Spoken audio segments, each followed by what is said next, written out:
El concepto de tiempo es algo que siempre ha resultado fascinante para el ser humano. Con nosotros tenemos hoy al físico teórico Adrián Baños Couso. Buenas tardes, Adrián. Buenas tardes, Jordi. ¿Qué es el tiempo? O al menos, ¿qué creíamos anteriormente que era el tiempo? Bueno, para definir el concepto de tiempo, normalmente necesitamos dos elementos básicos, que son el concepto de antes y el concepto de después. Necesitamos poder ordenar las cosas en base a estos dos términos, qué sucedió primero y qué sucedió posteriormente. Y después, el tiempo sería una magnitud entre dos instantes, entre dos sucesos, que nosotros asignamos a cuántas cosas han pasado por el medio entre ellos. Esa sería la definición más básica del tiempo. ¿Cuántas cosas han sucedido entre dos sucesos concretos? El suceso A inicial que nos interesa y el suceso B. Entonces, podríamos decir que es una medida de distancia entre ese antes y ese después. Entiendo que ese concepto ha ido cambiando también, ¿no? Porque uno puede definir esa distancia de eventos y ese antes y después, o al menos el conteo entre lo que es antes y lo que es después, de formas distintas. Efectivamente, y a lo largo de la historia, sobre todo lo que hemos ido mejorando ha sido la precisión en esa medida. Inicialmente no está claro cómo hacían estas medidas desde el principio, pero desde luego se tuvieron que empezar a fijar en cosas que fuesen más o menos periódicas y estables, es decir, que sucediesen siempre de la misma forma o, dicho en otras palabras, en el mismo tiempo. Por ejemplo, el movimiento del Sol alrededor de la Tierra, la posición del Sol en el cielo a lo largo del día, la posición de la sombra a lo largo del día o cómo cambiaba la posición de la sombra y la posición del Sol a lo largo de las estaciones. En el momento en el que tú eres capaz de fijar cosas que tienen un cierto patrón que se repite anualmente, mes a mes, como lo de la luna, o día a día, como el tema de que el sol salga por un lado y se ponga por el lado contrario, tú ya vas pudiendo poco a poco definir un patrón que te permita cuantificar cuánto tiempo ha transcurrido entre un suceso y otro.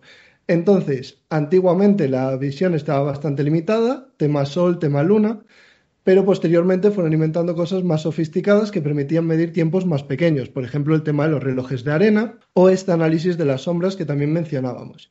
A día de hoy ya estamos con cosas más complicadas como las frecuencias de resonancia de la luz en ciertas transiciones atómicas y a día de hoy, por ejemplo, el término de segundo se define como la cantidad de oscilaciones por segundo que tiene la luz emitida por un cierto material, el cesio 133, cuando emite un fotón en una transición muy concreta entre dos niveles energéticos. Entonces, hemos pasado de algo que va en años a algo que puede medir minutos o segundos y ahora estamos hablando ya de cantidades de tiempo extremadamente pequeñas. Entiendo que necesitamos esas cantidades extremadamente pequeñas de tiempo que podamos fijar para hacer cálculos de todo tipo, desde GPS. Entiendo que la variación de una pequeña cantidad de tiempo equivale también a una variación en distancia. Efectivamente, cuanto mejor sea la precisión que tengamos al medir el tiempo, mejor será la precisión que podamos tener, por ejemplo, en el tema de la distancia. El tiempo, Galileo lo suponía, por ejemplo, como algo uniforme que pasaba igual en todas partes en el universo, pero en el sistema GPS, si no tenemos en cuenta las pequeñas variaciones que puede haber en el tiempo debido a velocidades o debido a campos gravitatorios o lo que sea, resulta que los GPS no funcionan bien, pero no funcionan bien si nos vamos a unas escalas de precisión bastante altas como las que necesita un coche que está en contacto con un satélite. Si necesitamos una precisión para ir caminando desde aquí hasta Francia o hasta Asia, donde sea, realmente no necesitamos tanta precisión y por tanto históricamente estas cuestiones no eran tan relevantes. Cuando has definido antes y después como eventos esenciales a la hora de hablar de tiempo, es decir, en el fondo es una cadena de acontecimientos. Nosotros, por nuestra cultura, entendemos el tiempo como una flecha lineal, ¿no? Un evento inicial, cada cual puede pensar cuál es, depende de si es religioso o no. Y un evento final. Eso es culturalmente lo que hemos tenido. Sin embargo, hay otras culturas que consideran que el tiempo es filosóficamente circular. Empieza con eventos que acaban volviendo al punto de partida. En la física, desde el punto de vista teórico, ya no, digamos, religioso, ¿qué concepción del tiempo hay? ¿Es un tiempo lineal? ¿Es un tiempo circular? ¿Donde las cosas vuelven al mismo punto posteriormente en ciclo eterno? Bien, esto que planteas es muy interesante porque resulta que cuando Newton, por ejemplo, Galileo definían el tiempo, daban por entendido qué significaba y no veían la necesidad de aclarar qué concepción había del tiempo como algo que tiene un antes y un después. Sin embargo, efectivamente, en otras culturas se percibe de otra forma. Por tanto, esto de decir el tiempo todos tenemos claro lo que es y por tanto no hace falta definirlo, claramente no es útil. En la física estándar, voy a llamarla la física canon, digamos, aquello que todos estamos de acuerdo en que funciona y que tiene sentido, el tiempo es lineal desde atrás hacia adelante. Siempre hay una dirección temporal, pero hay modelos físicos que no están confirmados ni mucho lejos, simplemente podrían estar propuestos, en los cuales el tiempo sería uniforme. Y, por ejemplo, podríamos tener teorías del estilo de que el universo se expande, después se comprime, se vuelve a expandir, se vuelve a comprimir y todo es siempre igual. Entonces, en ese sentido, podríamos hablar de un tiempo cíclico en el que antes y después pueden juntarse si tú das la vuelta completa a la circunferencia. De todos modos, plantear el tiempo lineal, por ejemplo, plantea dos paradojas muy interesantes y que son difíciles de resolver y que de hecho no están resueltas, pero simplemente es interesante pensar en ellas. Si pensamos en el tiempo como algo lineal que siempre va desde el principio hasta el final y nos queremos parar a pensar si ha habido un origen o no, en el caso de que haya habido un origen, podemos pensar qué había antes del tiempo, que sería una pregunta bastante complicada si decimos que el tiempo comienza en un instante concreto. Perdona, porque eso me ha roto un poco los esquemas. ¿Qué había antes del tiempo cuando se supone que has definido el tiempo como una sucesión de eventos, ¿no? ¿Podrías detenerte un poco a explicar esto? Sí, hay algunos modelos, por ejemplo, bueno, más que unos modelos, algunas interpretaciones de la relatividad general, según las cuales se podría decir que el tiempo empieza en el Big Bang, en el momento en el que el universo se empieza a expandir. Entonces, si tú te preguntas qué había antes del Big Bang, Stephen Hawking te diría algo del estilo de que estarías preguntándote qué hay antes del tiempo, qué hay más al sur del polo sur, algo de ese estilo. Entonces sería una pregunta que te llevaría a un bucle del que no podrías salir, no puedes preguntarte qué hay antes de que el propio concepto de tiempo exista. Sin embargo, si por el contrario el tiempo no tuviese un origen, hay una pregunta más difícil de plantear que es ¿cómo es posible que si el tiempo no tiene un origen y por tanto el universo lleva existiendo infinito tiempo hasta ahora, hayamos llegado hasta este instante en concreto? Es decir, ¿cómo pueden haber pasado infinitos segundos desde ese principio infinitamente lejano hasta ahora? Porque si el universo empezó hace una cantidad de tiempo infinita, incalculable, inmedible, ¿cómo es posible que hayamos llegado concretamente hasta este instante que está a una distancia infinita de ese instante inicial? Entonces, te quedes un poco con lo que te quedes, tienes un problema.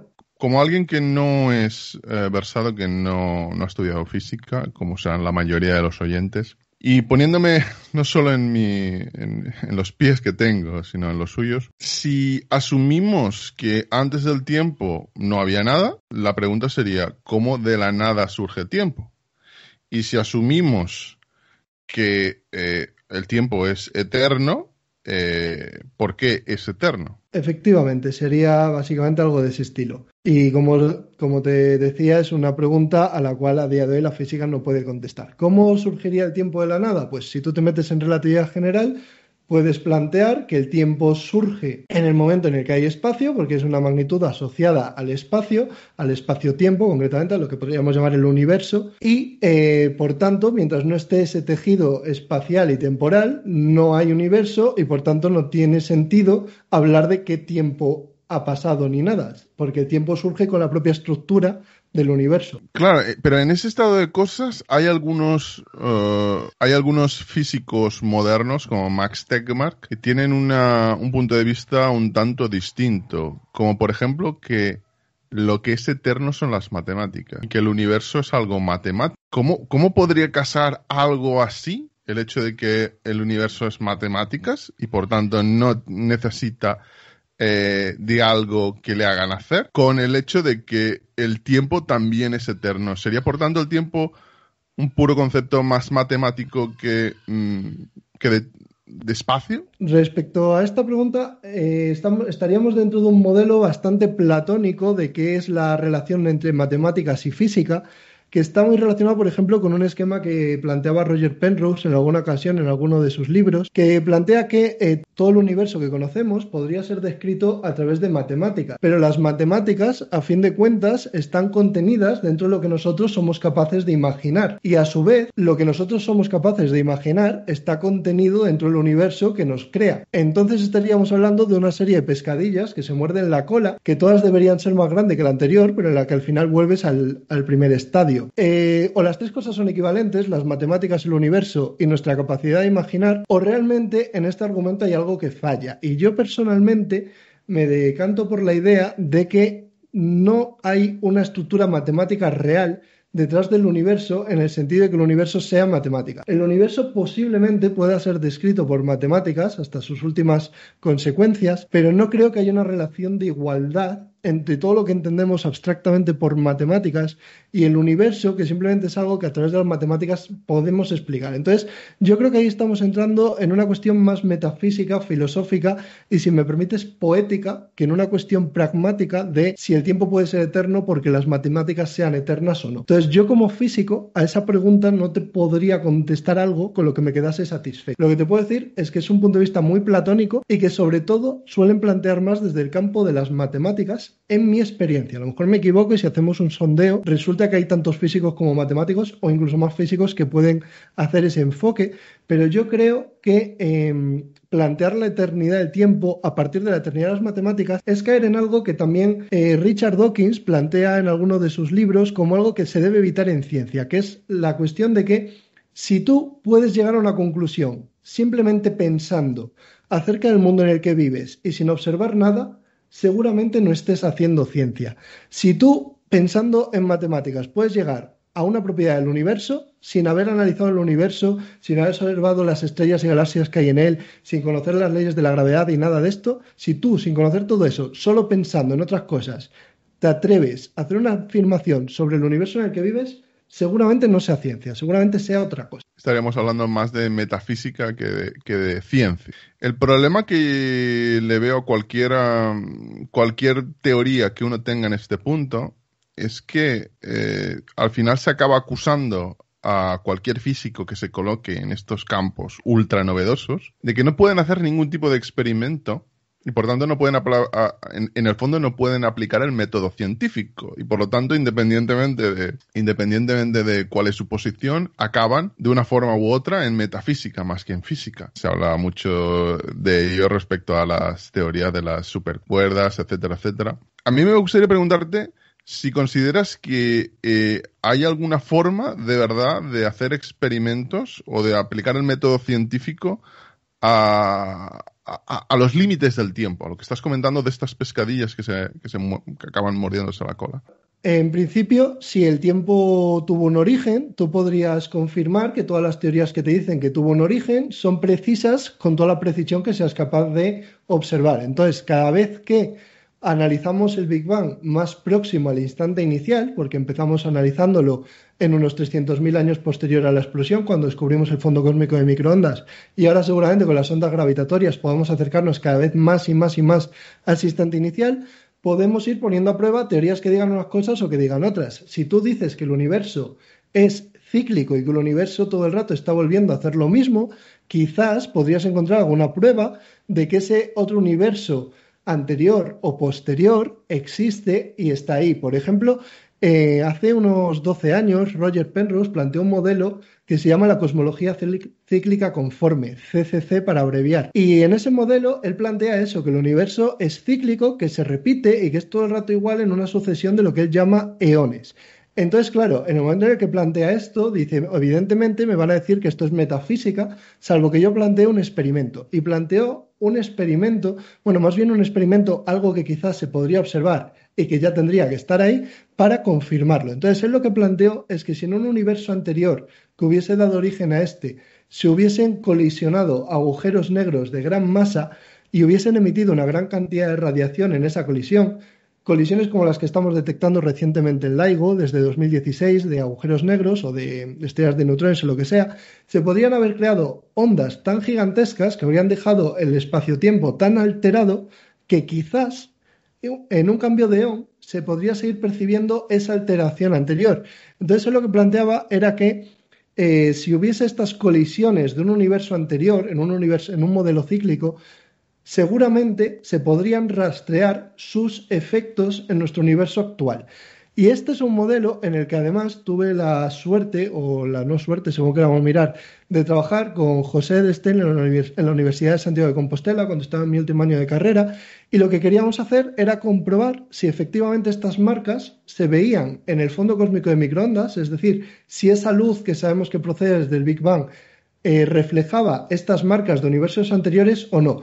Marcas que se percibirían como anillos, llamados anillos de Penrose, en el cielo, en el cielo de esta radiación o en el cielo a simple vista, y que serían una clara huella. Entonces, lo único que habría que hacer sería mirar radiación que venga de todas las partes del universo y ver si alguna de esta radiación tiene características que la separan del resto y que puedan estar vinculadas con un fenómeno de este tipo. Entonces, nos pusimos a buscar y efectivamente, como decía Penrose, se encontraban cosas de estas. No digo que fuésemos los primeros, porque ya había varios que habían encontrado esos anillos. Lo que hicimos fue confirmar que esos anillos estaban ahí sin llegar a publicarlo, porque esto era un trabajo de fin de carrera, bueno, que no, la idea no era publicar un artículo serio ni nada. Entonces, comprobamos que estaban ahí y resulta que en medio de que estuviésemos comprobando esto y diciendo, joder, la teoría funciona, parece que promete, salen datos nuevos. ¿Qué pasa con los datos nuevos? Concretamente salieron los datos de la sonda Planck, que era 10 años posterior a los datos que estábamos utilizando de otra sonda, que era la sonda WMAP. Entonces, resulta que cuando salen los datos nuevos, todos esos supuestos anillos que se estaban observando eran un error de precisión. Con los datos nuevos esos anillos ya no estaban. Bueno, pues después de esto resulta que Penrose en 2017, 2018 ha vuelto al ataque diciendo que con los datos nuevos esos anillos siguen ahí. Entonces, ¿por qué cuando uno quiere meterse en estos temas acaba en metafísica? Por una cuestión muy simple. Supongamos que ahora vienen nuevos datos y dicen que estos nuevos anillos que ha vuelto a encontrar Penrose son erróneos, que vuelven a ser un tema de error de precisión estadística. Él volverá a coger los nuevos datos, volverá a buscar y seguramente encuentre. Entonces, ¿dónde está el límite si él siempre encuentra datos? ¿Lo consideramos ciencia porque a lo mejor alguna vez son de verdad? ¿O lo consideramos no ciencia? Yo no te voy a dar la respuesta a esto, tampoco tengo una opinión muy sólida formada. Yo lo que creo es que mientras haya una posibilidad, seguramente sea ciencia. Pero evidentemente, quien pague estas investigaciones y demás puede querer mostrarse más escéptico y meter más prisa. Entonces, aunque una teoría de este estilo sea correcta, se va a enfrentar a la constante criba de datos con más precisión. Porque a lo mejor uno de todos los anillos que había sí que tenía algo de verdad detrás. Pero si constantemente se están cribando por un motivo o por el otro, siempre va a dar la sensación de que lo que se está haciendo, más que ciencia, es fe en que ahí hay algo. Y es como si tú coges un montón de palabras aleatorias, bueno, de palabras no, de letras aleatorias, y dices, es que en este sitio he encontrado mi nombre. Ya, pero es que si tú tienes un montón de palabras aleatorias, por casualidad encontrarás algo ahí.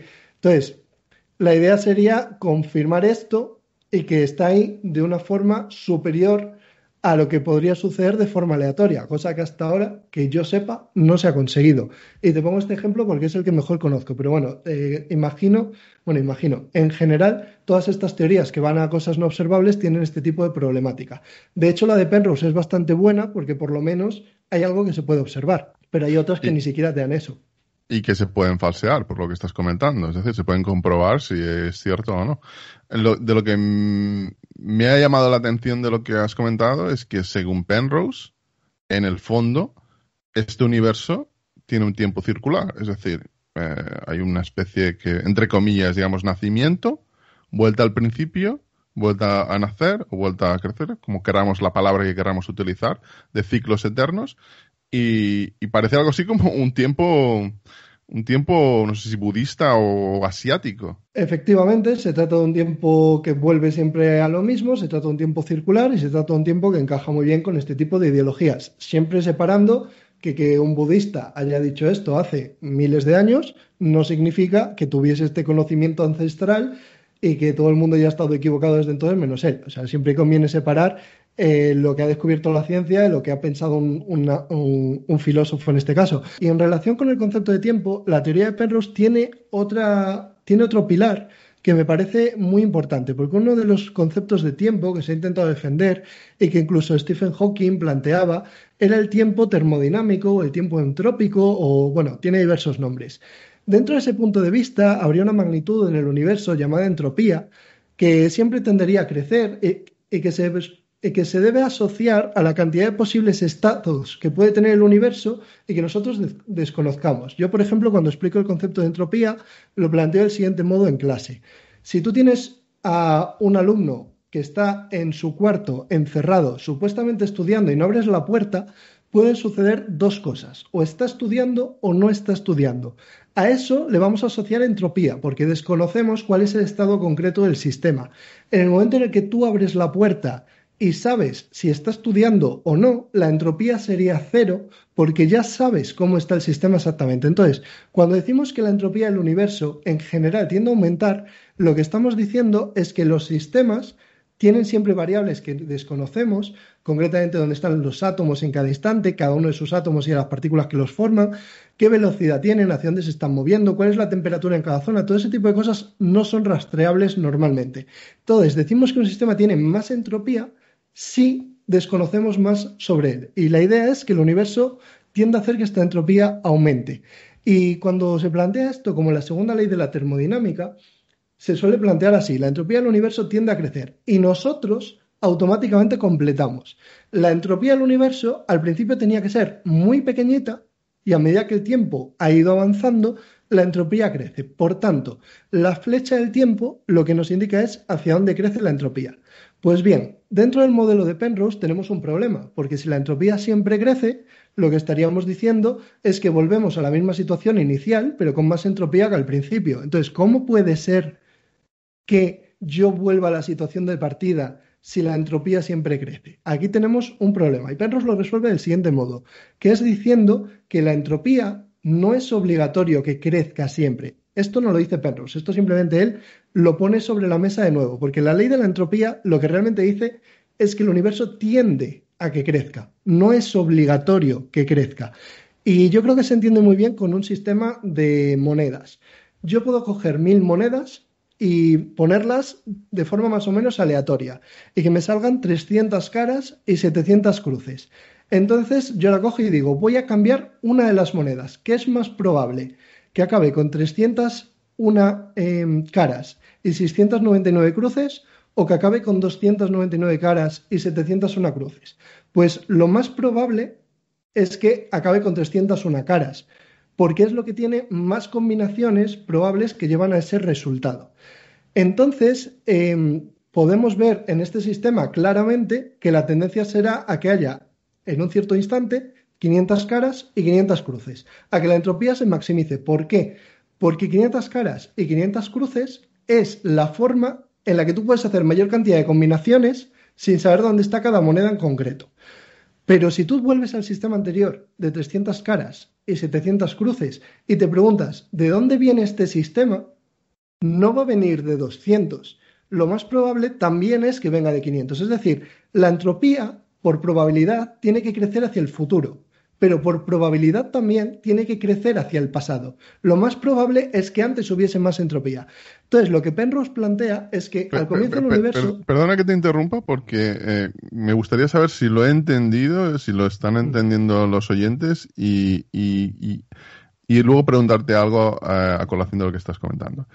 Por lo que dices, la flecha del tiempo lo que hace, en el fondo, y resumiendo, es que la complejidad en el universo aumenta y la información o los eventos que desconocemos, la posición de los átomos, las relaciones complejas, etcétera, es mayor una vez o cada vez que el tiempo va avanzando. ¿Es eso correcto lo que has comentado? Más o menos, resumiendo, evidentemente, y simplificando. Esa es la concepción del tiempo termodinámico, sí.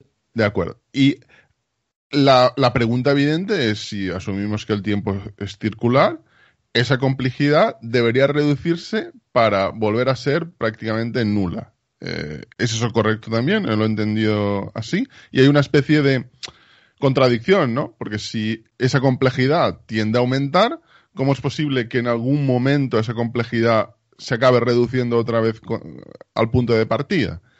Entonces, exacto. Ese sería exactamente el punto. Entonces, el tema es que Penrose plantea que el Big Bang, cuando un universo comienza, es porque la entropía se ha reducido. Es algo muy improbable, pero puede suceder. Entonces, lo que dice es que cada vez que la entropía se reduce, comienza un nuevo universo hasta que la entropía vuelve a crecer hasta su máximo. En ese momento se queda más o menos estático y cuando la entropía, por el motivo que sea, se vuelve a reducir, comenzaría el siguiente universo. Esa sería la idea que él plantea. Que no digo que sea correcta, pero digo que es un modelo que es cíclico y que plantea esta cuestión. Y si suponemos que el universo puede ser cíclico y sobre todo si tenemos en cuenta que la entropía no es obligatorio que crezca, simplemente es lo más probable, llegamos a la conclusión de que la concepción del tiempo como algo termodinámico seguramente se aleje de la realidad, que a lo mejor es correcto, ojo, pero a mí me da la impresión de que si tenemos en cuenta que la entropía se puede reducir, no podemos basarnos en la entropía para definir el tiempo. Por eso a mí la definición termodinámica a título personal no me gusta mucho. Soy consciente de que hay muchos físicos y muchos autores a los que esta definición les encanta, pero yo apuesto por una versión más clásica y no relacionada con la entropía del tiempo como una tasa de cosas que suceden entre dos sucesos, el suceso anterior y el suceso posterior. Porque si nos metemos en la entropía, lo que estaríamos diciendo es que cada vez que hay un Big Bang, de algún modo, el universo va al pasado. Y eso... Claro, es lo que he entendido. En el fondo es como alguien que, imaginemos un jugador que tiene una baraja, va lanzando las cartas a medida que va lanzándolas, evidentemente el mazo se va haciendo pequeño y la complejidad de las posiciones aumenta, pero en algún punto esas cartas que están diseminadas tienen que volver y crear un mazo otra vez.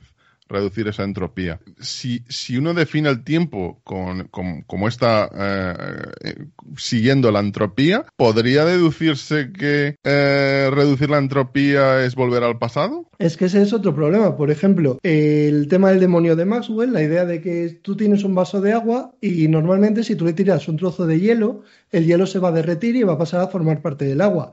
Pero normalmente no vas a observar que el agua, por cuestiones azarosas de cómo se distribuyen las partículas, se enfría en una zona y forme ese cubito de hielo.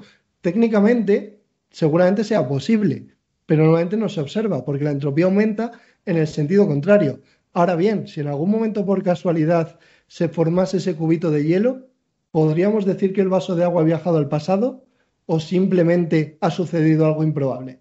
Como yo prefiero la interpretación de que ha sucedido algo improbable, a mí personalmente no me gusta la idea de decir que el tiempo está asociado al movimiento de la entropía, a cómo la entropía cambia.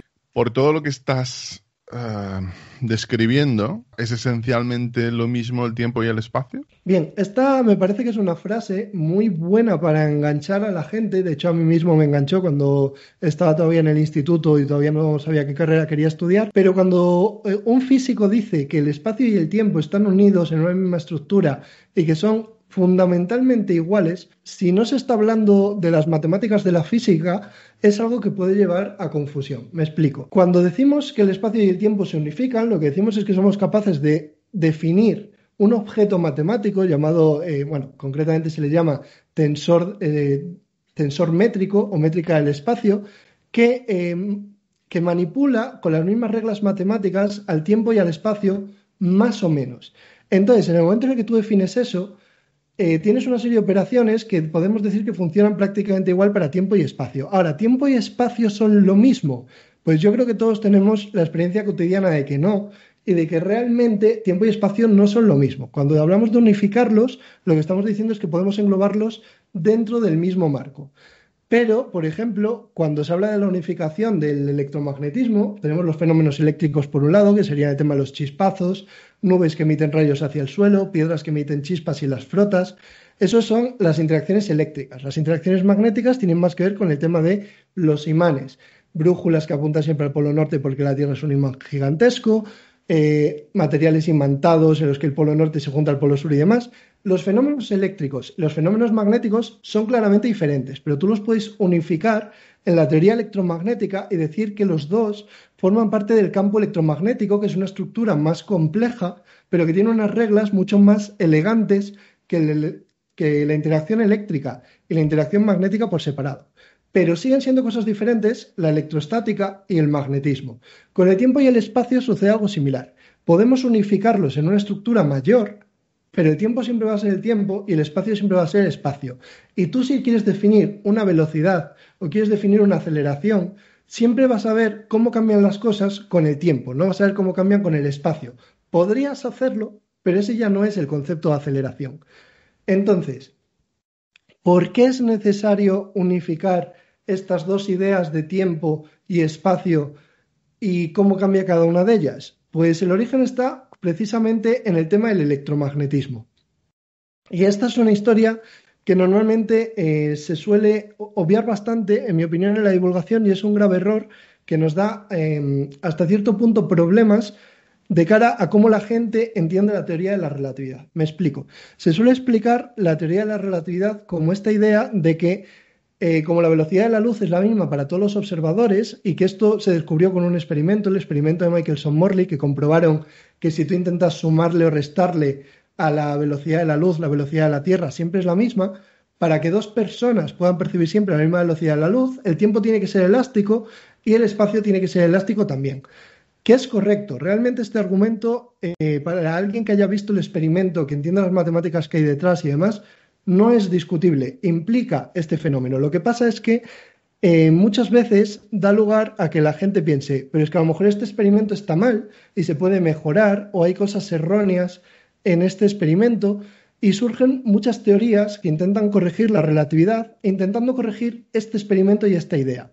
Sin embargo, hay otra forma de llegar a la relatividad que me parece mucho menos discutible y que me parece que ayuda mejor a entender por qué es necesario hablar de esta unificación entre tiempo y espacio. Cuando uno conocía solo la interacción eléctrica, hablamos de los tiempos de Coulomb antes de que se descubriese el magnetismo, si tú tenías dos cargas, por ejemplo dos cargas positivas, me voy a centrar en dos cargas positivas todo el rato por comodidad, siempre se van a repeler con una fuerza eléctrica que depende de la distancia entre ellas. Esa es la fuerza eléctrica habitual. Cargas del mismo signo se repelen, de signo opuesto se atraen.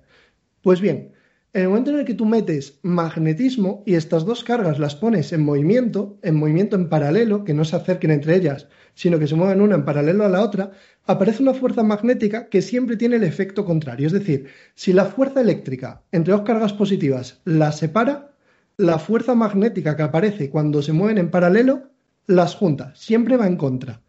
Y concretamente hay una velocidad en la que la fuerza magnética se hace tan intensa que cancela la fuerza eléctrica.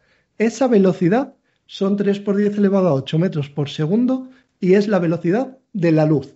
A la velocidad de la luz, la fuerza eléctrica es totalmente cancelada por la fuerza magnética entre dos cargas en paralelo, lo cual significa que ni se repelen ni se atraen, aunque tengan el mismo signo.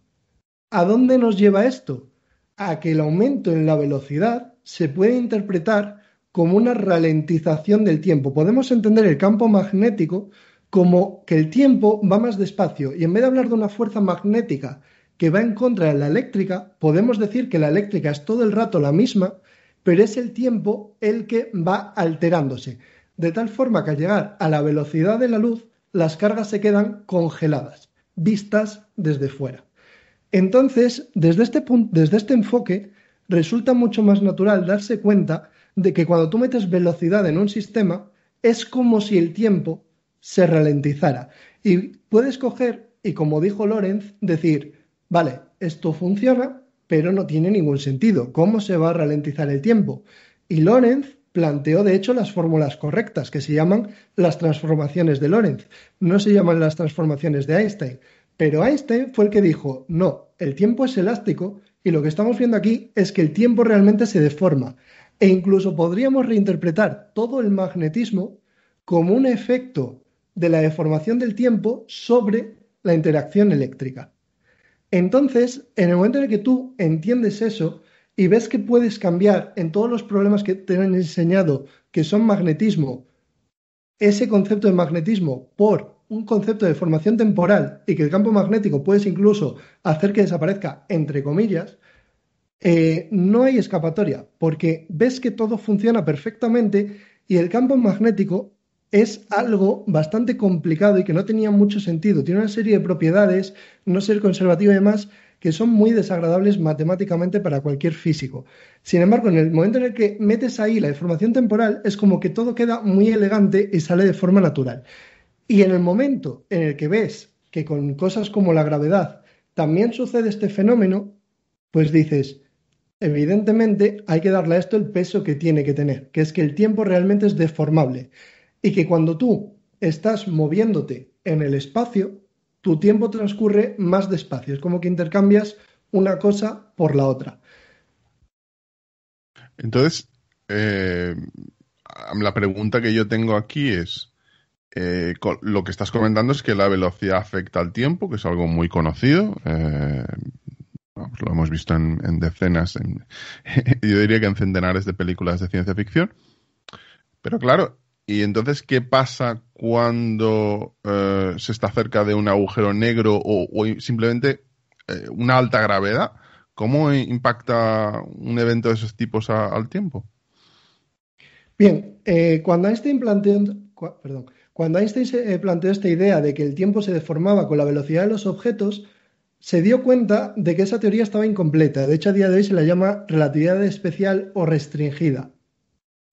El problema del que se dio cuenta Einstein era el siguiente. Él definió la paradoja de los gemelos, que se suele comentar divulgativamente como que hay un problema si un gemelo coge una nave espacial muy rápida, se va a dar un viaje y vuelve a la Tierra y se vuelve a encontrar con su hermano. Habrá envejecido menos debido a esta velocidad y su hermano habrá envejecido más.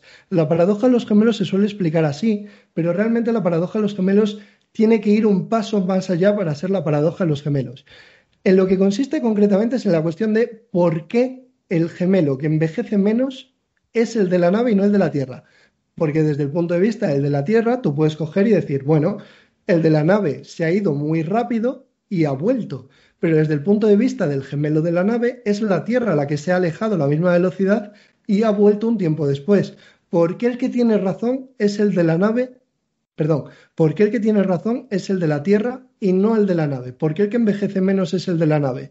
Y Einstein se dio cuenta de que no tenía una respuesta a esa pregunta. Esa es realmente la paradoja de los gemelos. Entonces, a partir de aquí, empiezan a hacer la relatividad general. Y la relatividad general lo que dice es que realmente todo esto tiene que ver más con las aceleraciones que con las velocidades. Me explico. Cuando tú aplicas una fuerza sobre un cuerpo, desde Newton sabemos que lo aceleras. ¿Qué significa que lo aceleras? Que haces que cada segundo recorra más metros que antes. Es decir, si antes recorría 1 metro cada segundo y yo aplico una fuerza, a lo mejor después recorro 2 metros cada segundo. Ese es el concepto de fuerza. Pues bien, cuando tú aplicas una fuerza sobre un objeto, también estás alterando lo que podríamos llamar la velocidad temporal, el ritmo al que el tiempo fluye, de tal forma que alteras la cantidad de segundos que pasan por cada segundo, visto este segundo desde el punto de vista del objeto que se mueve. El segundo, perdón. Vale, mala elección de palabras. Hay dos tiempos, el tiempo del que se mueve y el tiempo del que le está viendo moverse. Pues cuando el objeto que está quieto aplica una fuerza sobre el otro, o si ve a otro objeto aplicándole una fuerza, el tiempo para el objeto que se está acelerando pasa a ir más despacio. Entonces, ¿por qué el gemelo que envejece menos es el de la nave? Porque es el que ha padecido una aceleración. Cuando tú aceleras un objeto, del mismo modo que alteras cuántos metros recorre cada segundo, alteras también cuántos segundos recorre cada segundo. No sé si me he explicado muy bien, la verdad es que es un Ah, concepto bastante alteras quisquilloso. la fuerza, altera los segundos, quiero decir, el tiempo, pero ¿qué mecanismo, lo que no entiendo aquí de la explicación es, qué mecanismo físico hace que la aceleración haga que el tiempo transcurra más despacio para esa persona que está en la nave espacial que la persona que está en la Tierra? Vale, bueno, pues si quieres enredo un poco más en esto. La fuerza realmente se puede definir como la cantidad de energía que tú realizas por cada metro que recorre un objeto. Por ejemplo, si yo aplico una fuerza de 2 newtons, lo que estoy diciendo es que el objeto sobre el que la estoy aplicando ganará 2 julios por cada metro que recorra. Ese es el concepto de fuerza, está asociado a la distancia. ¿Cuánta energía gano por cada metro? Sin embargo, si yo hablo de potencia, estoy hablando de energía por instante de tiempo. Entonces, una potencia de 2 vatios son 2 julios que yo aporto cada segundo. Entonces, la potencia está asociada al tiempo del mismo modo que la fuerza está asociada a la distancia.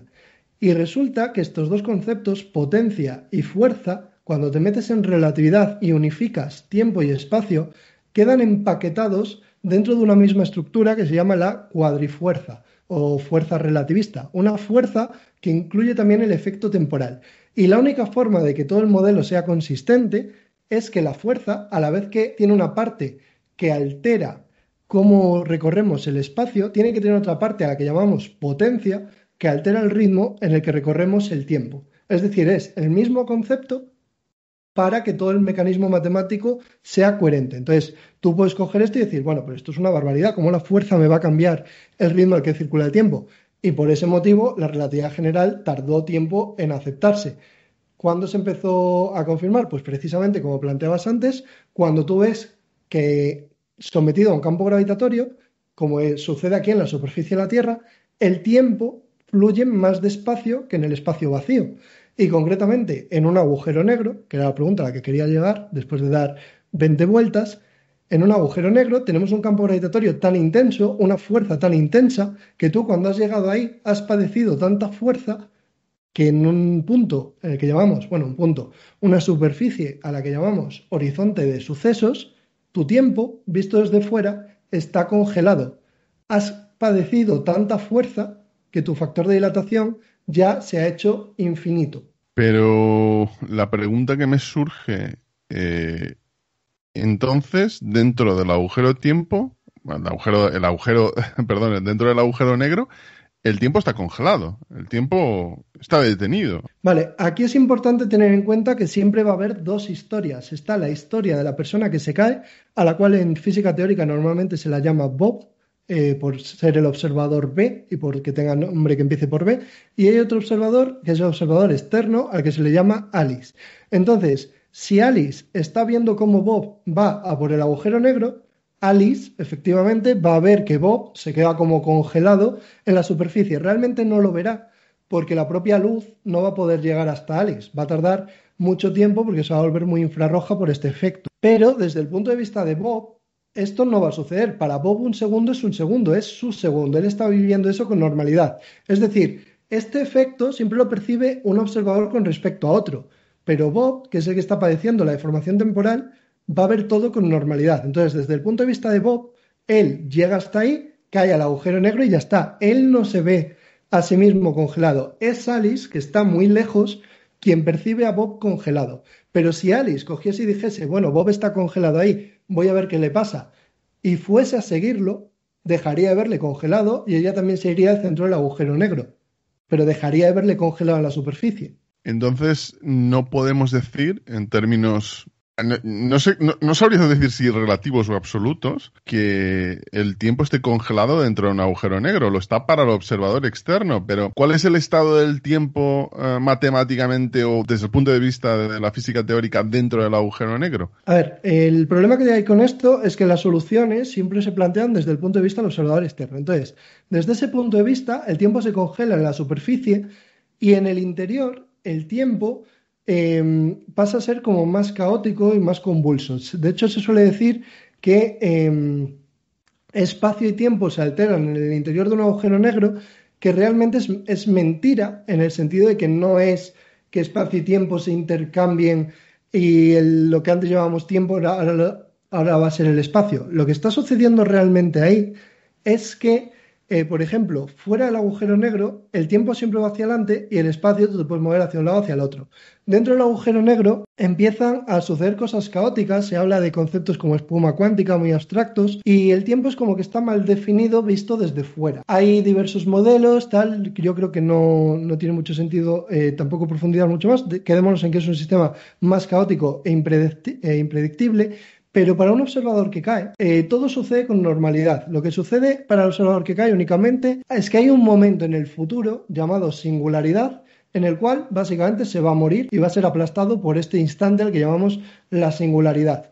Pero realmente, si tú estás entrando en ese sistema, no vas a percibir nunca nada raro. O eso es lo que percibe la relatividad general, porque la relatividad general se fundamenta en la idea, estas deformaciones siempre tienen que ser percibidas comparativamente con otro observador.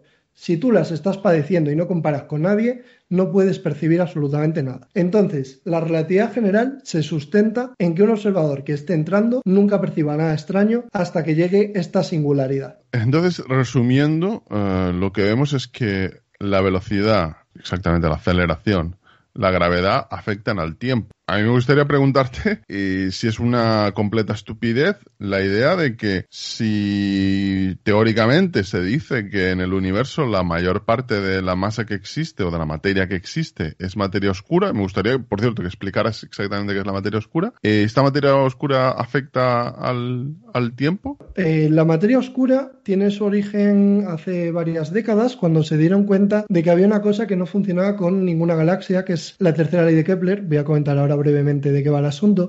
Pero bueno, la idea es que en los años 20 se empiezan a descubrir las galaxias y se empieza a poder analizar cómo están formadas, cómo se agrupa la masa y todo este tipo de cuestiones. Entonces, desde los tiempos de Newton, que de hecho se resuelven así las órbitas de los planetas, se sabe que existe una ley, la tercera ley de Kepler, que nos dice que el periodo al cuadrado de una órbita, es decir, cuánto tiempo tarda un objeto en completar una órbita alrededor de otro, si esa órbita es de tipo gravitatorio, es decir, si la fuerza que la está provocando es la gravedad, es proporcional al cubo del radio. Realmente sería un semieje mayor, pero bueno, quedémonos con el cubo del radio de la órbita. Entonces, si la órbita crece, el periodo crece y hay una ley matemática que relaciona todo, que depende de la masa interior. Entonces, esta idea de que depende de la masa interior vuelve y es importante. Entonces, lo que descubrieron en los años 30, concretamente Zwicky, es que al analizar lo que se llama las curvas de rotación de las galaxias, es decir, al ver cómo todas las estrellas de las galaxias giran alrededor de su centro, la tercera ley de Kepler no funcionaba. Es decir, no había esa relación esperada entre radio, periodo y masa. Entonces, cuando llegas a esto, tienes una serie de opciones sobre la mesa. La primera opción sobre la mesa es la teoría de la gravedad está mal, tanto la de Newton como la de Einstein, y en galaxias no funciona, por eso esa ley no se cumple. Ojo, esta es una propuesta que sigue ahí y hay gente que trabaja en ella. Y tienes otra propuesta que es hemos hecho mal las mediciones, a lo mejor la forma que tenemos de intuir cómo se están moviendo las estrellas es incorrecta y todas nuestras técnicas trigonométricas y de observación no son correctas y las estamos aplicando mal.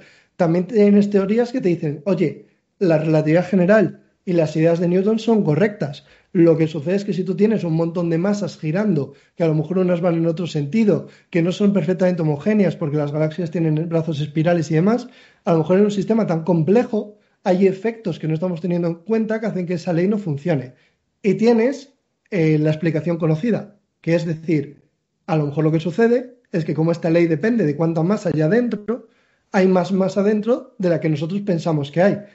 ¿Qué es esa masa? No tenemos ni la más remota idea. Vamos a llamarla materia oscura, porque no la vemos, no interactúa con la luz. Solo percibimos su efecto gravitatorio en otras masas. Entonces, la materia oscura, que sepamos, solo interactúa gravitatoriamente, es decir, solo crea ese campo gravitatorio a su alrededor que afecta a las estrellas que conocemos y como crea un campo gravitatorio, lógicamente, tiene que deformar el tiempo. Por lo tanto, resumiendo, esta materia oscura, que no sabemos exactamente lo que es, tiene algún efecto en el tiempo que evidentemente supongo que se podrá calcular teóricamente si sustrayéramos la cantidad de materia oscura que existe en el universo y restáramos el impacto de esa gravedad en nuestro tiempo, ¿no? ¿Hay algún cálculo hecho? Entiendo que sí. Sí, lo que sucede es que realmente para que la gravedad afecte al tiempo de forma notable necesitas cosas muy, muy grandes tipo agujeros negros y no solo necesitas que estén ahí, sino que además necesitas estar tú cerca de ellos. Es decir, la materia oscura puede alterar el flujo del tiempo, pero lo hace tan poco que realmente es bastante irrelevante para nuestro día a día. De hecho, no he hecho la operación y a lo mejor aquí me columpio, pero yo apostaría a que la Tierra deforma más nuestro tiempo que la materia oscura que haya en el universo que nos rodee. Lo que sí que es importante acerca de la materia oscura es que no se sabe muy bien qué forma tiene, o por lo menos, si se sabe, no estoy yo al día, me parece que no, que hay varios modelos, el modelo de disco, pero el disco puede ser más grueso o menos grueso, modelos esféricos y demás.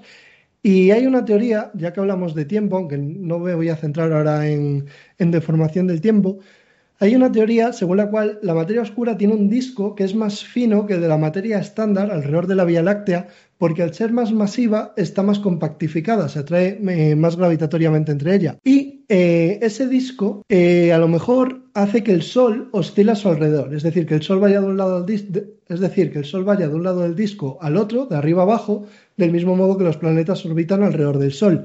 Entonces, si tú planteas esta posibilidad de que el Sol cada cierto tiempo atraviese un disco de materia oscura, concretamente si fijas ese tiempo en 65 millones de años, bueno, no, perdón, en más millones de años, pero que la última vez fuese hace 65 millones de años, una propuesta que ha planteado la física Lisa Randall es que a lo mejor cada vez que el sistema solar atraviesa ese disco de materia oscura, esas perturbaciones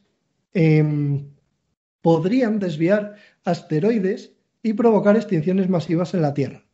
Y que a lo mejor el motivo por el que hay extinciones periódicas en nuestro planeta, o más bien el motivo por el que se sospecha que las puede haber, porque es un poco como lo de Penrose que comentábamos antes, que quien quiere ver esa periodicidad la ve y quien no quiere verla, pues siempre encuentra argumentos para decir que no es periódico y que simplemente a alguno se lo parece.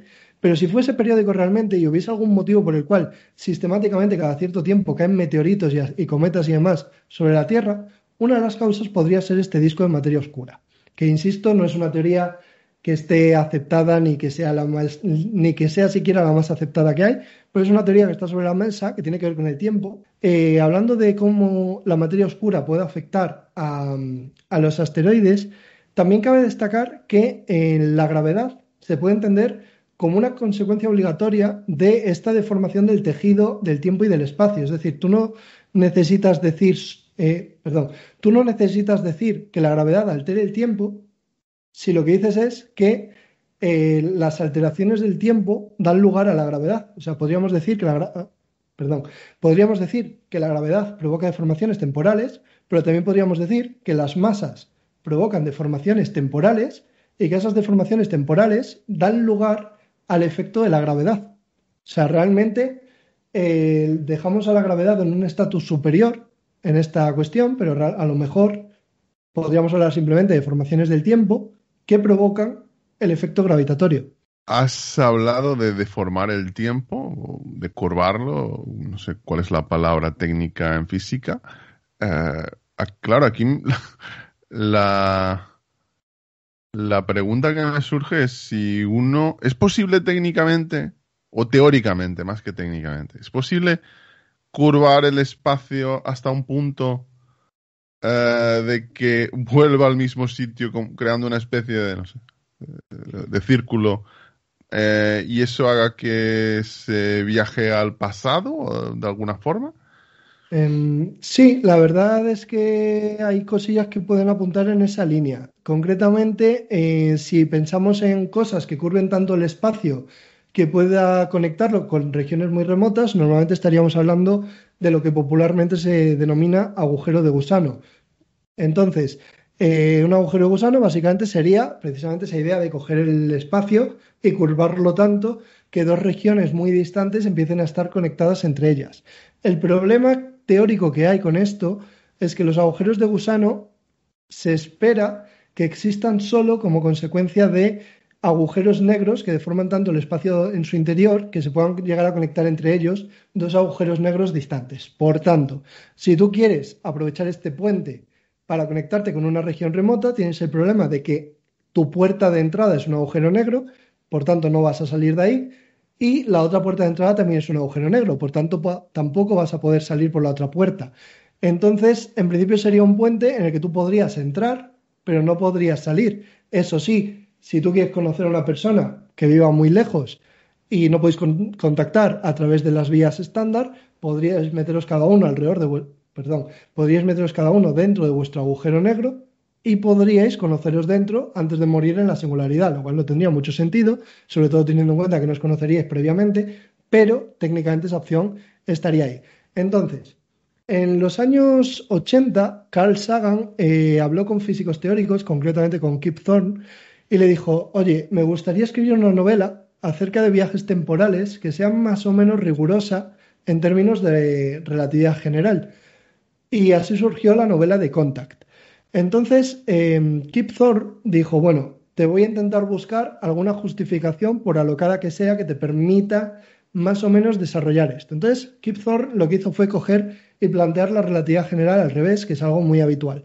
En vez de decir qué tengo y a qué tipo de curvatura me va a dar lugar, él lo que dijo fue qué curvatura quiero, entonces qué tendría que tener. Y lo que tendría que tener son objetos de masa negativa, o en la mayoría de los agujeros de gusano estables que se puedan atravesar, se espera que haga falta objetos de masa negativa que en principio no sabemos que esta masa exista.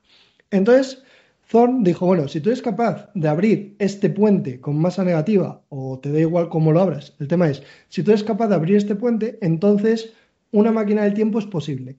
¿Cómo? En los dos extremos del puente o del agujero de gusano, el tiempo tiene que fluir más o menos, digamos, al mismo ritmo. Entonces, tú podrías pensar, como pensó él, en un matrimonio, que como siempre van a ser Alice y Bob, que tienen un agujero de gusano atravesable en su casa. Entonces ellos lo tienen en su casa y uno a lo mejor entra en una boca del agujero de gusano en el jardín y aparece en la habitación, o al revés. Entonces cogen y dicen, bueno, vamos a meter una de estas bocas en una nave espacial y vamos a ponernos a una velocidad muy grande. Y se va a ir de viaje, por ejemplo, Bob. Vamos a poner que Bob coge la nave espacial con una de las bocas y se va de viaje en la nave espacial muy rápido, extremadamente rápido, cerca de la velocidad de la luz. Entonces, aunque Bob esté de viaje, Alice, si se queda mirando al agujero de gusano, va a ver a Bob en su nave, porque están conectados. Y si para Alice ha pasado una hora, Alice va a ver a Bob una hora después dentro de la nave. Es decir, le está viendo cuánto tiempo ha pasado para Bob cuando para Bob ha pasado una hora. Entonces, están conectados de esa forma. Entonces, pongamos por caso que Bob, desde su punto de vista, repito, desde su punto de vista, vuelve 10 años después a ese jardín con su nave espacial. Entonces, si Alice mira a través de su boca del agujero de gusano, 10 años después, verá a Bob llegando al jardín de su casa. Pero por el efecto de deformación temporal, realmente a lo mejor todavía faltan otros 10 años para que la nave aterrice. Es decir, Alice observa que Bob ha aterrizado a través del agujero, pero si va al jardín a recibirle, ve que Bob no está ahí, todavía faltan 10 años para que llegue. Entonces, dentro de 10 años, Bob llegará, aterrizará y sucederá lo que Alice haya podido estar viendo todo ese tiempo a través de la boca del agujero de gusano. ¿Cómo podría ser esto una máquina temporal? Podemos suponer que cuando Bob aterriza, lo que hace es que atraviesa su boca del agujero y vuelve con Alice. En el momento en el que hace eso, ha vuelto a casa, pero 10 años antes de que la nave aterrice. Por tanto, 10 años después, se va a ver aterrizar a sí mismo y atravesar la boca del agujero para reunirse con su mujer, una mujer que estará 10 años en el pasado. La cuestión de los viajes en el tiempo, entiendo evidentemente viajar atrás en el tiempo, porque viajar hacia adelante lo hacemos todos. Y viajar rápidamente al futuro, tal como has descrito que afecta la velocidad de la gravedad, es algo que si pudiéramos construir una nave espacial que fuera muchísimo más rápido, lo haríamos, ¿no? Sería una máquina del tiempo, en el fondo, hacia adelante.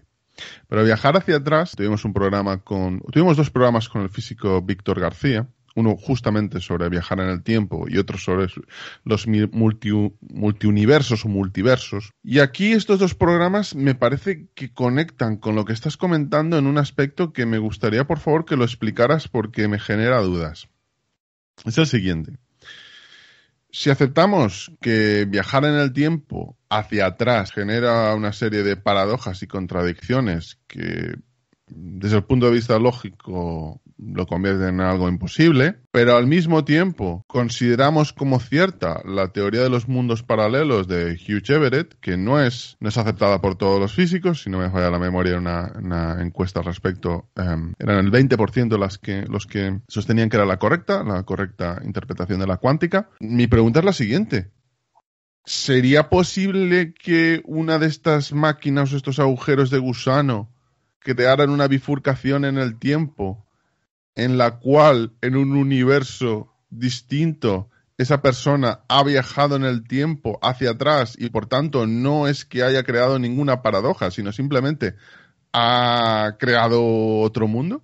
El tema del viaje en el tiempo realmente tiene 4 parámetros que a mí me parece siempre importante caracterizar. Juraría que eran 4.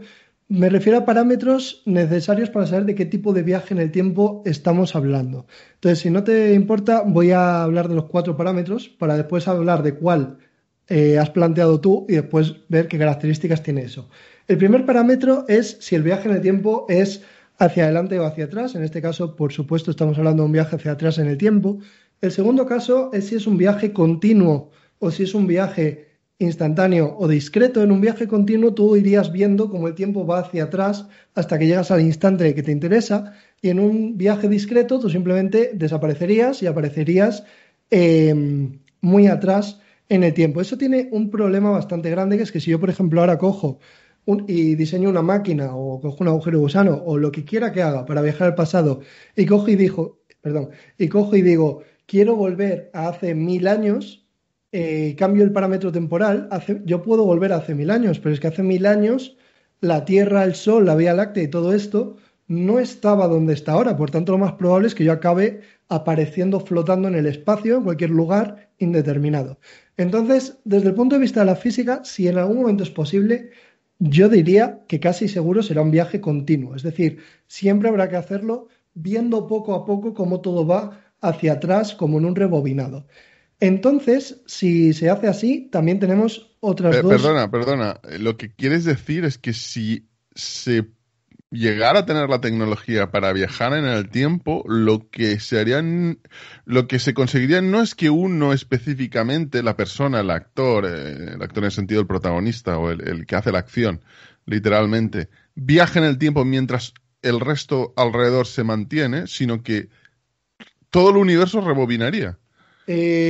No, esa sería otra opción. No, me estoy refiriendo a que la persona que esté viajando, el viaje lo percibiría como ver todo como un rebobinado, y de pronto La ese percepción, rebobinado, sí. es decir, no sé si es suficientemente antigua como para poder hablar de ella, pero bueno, la película Tenet, por ejemplo, tiene este tipo de cuestión de cómo el protagonista viaja al pasado, pero va viendo todo en un rebobinado hacia atrás mientras lo hace. Entonces sería esa idea, es decir, que tú viajas de forma continua viendo cómo todo se va deshaciendo hacia atrás. Entonces, una vez que has llegado a ese instante pasado, también hay dos opciones. La primera, vuelves a tu instante pasado anterior a poder volver a vivir tu vida, o vuelves como un cuerpo externo espectador a ese mundo. Entonces, aquí la idea es la siguiente. Imagínate que yo quiero volver 10 años al pasado. Entonces, voy a volver a hace 10 años, cuando yo a lo mejor estaba en segundo de carrera o en tercero, ya no me acuerdo, estudiando y haciendo mis exámenes, o voy a volver con mis 30 años y me voy a poder observar estudiando la carrera y viviendo ese año 2011 desde fuera. Es decir, voy a ser un cuerpo externo o un cuerpo interno. La física, si permite algo, seguramente permita lo segundo. Dudo mucho que haya física que permita volver adentro de tu mismo cuerpo, digamos, a vivir otra vez tu vida. Eso me parece muy complicado. Pero poder volver como un observador externo que esté ahí y observe tu vida anterior, me parece viable. Y el último parámetro es el tema de la libertad. Si tú vas a volver al pasado y vas a poder hacer cosas que no habían sucedido previamente, o si tú vas a volver al pasado y vas a descubrir que ya habías estado allí y que todo lo que sucedió en su momento ya sucedió con esta nueva versión tuya. Entonces, aquí de nuevo, a la ciencia ficción, y yo soy el primero que consumo ciencia ficción, le encanta apostar por la posibilidad de cambiar cosas. Entonces aquí llegamos a la cuestión de la paradoja del abuelo y demás. Pero seguramente la física, de nuevo, lo que permita sea únicamente descubrir que ya habías estado allí. Es decir, si yo vuelvo a hace 10 años y hago cosas, serán cosas que cuando yo vivía hace 10 años ya habría otra versión de mí mismo haciendo en ese momento, solo que yo no me enteré.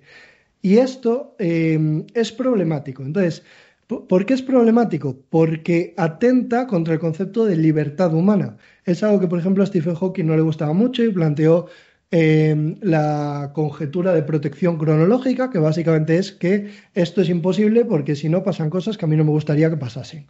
Entonces, desde un punto de vista determinista, en el que todo está fijado, si tú vuelves al pasado, vuelves a vivir algo que ya sucedió en su momento. De hecho, hay una película, no voy a entrar en detalles porque tiene cosas que a lo mejor no son adecuadas, pero bueno, la película se llama Predestinado y plantea cosas como que, sin entrar muy a degüello en la trama, esto no se considera un spoiler importante, podemos tener una persona que si de algún modo se pudiese cambiar de sexo de forma efectiva, a lo mejor una persona que empezase siendo hombre y se cambiase a mujer y después hiciese una máquina temporal en la cual su versión hombre pudiese tener un hijo con su versión mujer y devolverlo al pasado y empezar todo el ciclo, una persona podría ser a su vez todos sus padres y todos sus hijos y nietos. Y habría una curva cerrada temporal en la vida de esta persona en la que todo sería causa de sí mismo. Es decir, sería su propio padre, sería su propia madre, sería etcétera, etcétera, etcétera. Entonces, este tipo de viaje temporal a mí me parece muy elegante porque matemáticamente es muy atractiva esta idea de te monto un viaje temporal gigantesco, brutal, que tiene un montón de giros, pero al final resulta que todo ha sucedido desde el principio de la misma forma. Si tú planteas esto, tienes un modelo determinista elegante en el que las leyes de la física son, digamos, respetadas y tienes el problema de que renuncias a la libertad, porque si tú asumes que todo esto está fijado por las leyes de la física y si ya sucedió así, aunque tú vuelvas al pasado, va a volver a suceder igual, estás renunciando a tu posibilidad de haber vivido otra vida diferente. Por el contrario, si tú lo que haces es volver al pasado y plantear que puedes cambiarlo, efectivamente necesitas o desdobles de líneas temporales o cualquier otro tipo de cosas de este estilo. Entonces, en este sentido, la teoría de Everett tiene muchos adeptos. Me preocupa, de todos modos, que los físicos adeptos a la teoría de Everett rara vez están metidos en primera línea de investigación y les mueve mucho el interés por este tipo de cuestiones, que a mí, como fan de la ciencia ficción, también me pueden atraer, pero yo creo que realmente es muy complicado que la teoría de Everett sea correcta y que este tipo de situaciones se planteen así como desdobles de universos. Lo que sí que veo viable es otra cosa que hablasteis en otro programa, que es la idea de que si el universo es infinito, siempre va a haber regiones del universo que sean muy similares a esta. Entonces tú a lo mejor podrías viajar a una en la cual todo esté sucediendo exactamente igual que aquí hace 10 años. Entonces tú no podrías revertir el tiempo y viajar al pasado y demás, pero lo que sí que podrías hacer es ir a un universo que ahora mismo, por pura casualidad, tiene las mismas características que el universo que conoces tú hace 10 años. Entonces podrías ir allí y a lo mejor pues matar a la persona que es igual a ti en ese universo, reemplazar su cuerpo y vivir tu vida tomando decisiones diferentes. Esa sería una opción más realista. Lo que pasa es que viajar a universos que tengan todo exactamente igual, a lo mejor estamos hablando de un tiempo de viaje muy superior a la edad del universo y desde luego muy superior a una vida humana. Aquí esto coincidiría con otro programa que grabamos sobre la teoría que ha impactado con mucha potencia en la física, que no es de un físico, es de un filósofo, de Nick Bostrom, que es la teoría de la emulación, ¿no? De que cómo podemos saber si nuestro universo es una emulación o no, si asumimos que el crecimiento tecnológico en alguna parte del universo se ha mantenido constante y ha hecho que alguna civilización haya creado básicamente un cálculo en una computadora de cómo funcionaría el universo. Que es algo bastante atractivo porque nos haría pensar si ese viaje atrás en el tiempo es posible desde el momento en el que somos capaces de calcular todo desde el Big Bang a la actualidad. Y si tienes, digamos, el macroordenador, entre comillas, para realizar ese cálculo, puedes volver atrás en el tiempo, igual que puedes volver atrás en un videojuego que estás jugando. Esta teoría ha creado mucha complicación, Nick Bostrom, en los físicos. Yo considero que aún no se le ha dado una respuesta adecuada. Es también metafísica en el sentido que no se puede falsear, pero desde luego es muy, muy sugerente. ¿Tú qué opinas de algo así? De que fuéramos capaces de calcular. De hecho, se ha calculado hasta el tamaño de cómo debería ser ese ordenador. Lo han calculado físicos. Debería ser como un agujero negro del centro de una galaxia, o sea, masivo. Y requeriría un tiempo extraordinario, pero bueno, eso sería indiferente. Podría hacer el cálculo a la velocidad que fuera. ¿Qué opinas de algo así? A ver, a mí esta cuestión evidentemente la conozco y conozco mucha gente que está perturbada con ella, pero realmente yo estoy tranquilo en ese aspecto por las siguientes cuestiones. En primer lugar, este cálculo que planteas, que han hecho de cómo tendría que ser el universo y demás, perdón, cómo tendría que ser el ordenador y demás, está fundamentado en la idea de que el universo es finito, es decir, que tiene, como hablasteis también en otro programa, que no tiene límites, pero que el tamaño es finito, que es como una esfera tetradimensional y por tanto tú si acabas yendo en una dirección, acabas volviendo al mismo punto en la dirección, pero desde el sentido contrario. Entonces, si tú asumes que el universo es finito, la cantidad de información que hay en ese universo seguramente sea finita también. Si es finita también y el universo es determinista, seguramente sea computable y seguramente puedas plantear un ordenador que simule todo eso. Ahora bien, si el universo es infinito, el tamaño del ordenador tiene que ser infinito y eso ya no es computable. Entonces, un universo infinito nos salvaría de esta posibilidad. Pero incluso si el universo fuese finito, incluso si el universo fuese infinito, hay otra posibilidad bastante inquietante, que es el tema de que a lo mejor simular todo el universo no es fácil, pero sí que es fácil simular un cerebro que se imagine que vive en ese universo. Entonces, O simular una parte del universo. efectivamente. No haría Entonces, en falta ese que fuera punto de un vista, claro, es lo que comenta Neil deGrasse Tyson. Teóricamente, él hace este razonamiento. Si tú eres alguien que diseña un universo desde la nada, podrías poner un parámetro como es el de la velocidad de la luz para ir, entre comillas, renderizando todo lo que hay alrededor, pero no tendría por qué ser algo infinito. Simplemente es una cantidad lo suficientemente grande para poder engañar, entre comillas, al actor que está dentro. ¿es una posibilidad que podamos descartar de golpe? No, pero yo también pienso que es una posibilidad que no compete a la ciencia, porque lo único que podemos comprobar es si nuestro universo es computable o no. ¿Cómo lo comprobamos? Mirando si tenemos teorías deterministas que cada vez sean más precisas y que permitan explicar absolutamente todo. A día de hoy parece que hay límites con el tema de la cuántica y tal, pero no tienen por qué ser definitivos.